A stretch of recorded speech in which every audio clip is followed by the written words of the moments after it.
而家會講解下 Wolfbox 嘅一般充電教學。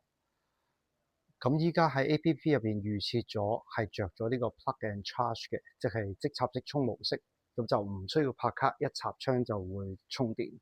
咁我哋呢度試一試。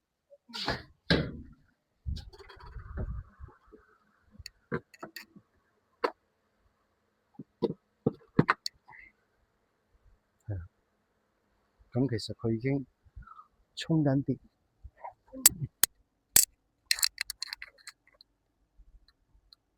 可以喺汽車版面嗰度見得到已經充緊電啦。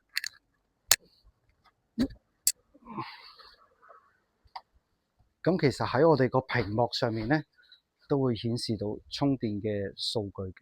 咁佢會寫 charging 啦、電壓、電流，咁都會顯示到嘅。咁如果想停止充電，咁兩個方法，一係就喺 App 入邊撳 End Charging， 或者另一個方式，咁就喺翻車端入邊，係啦，揀翻停止充電，咁就解鎖翻個充電槍，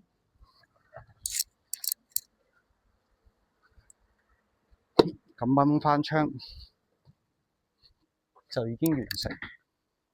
咁喺我哋個版面亦都會見到佢係 End Charging。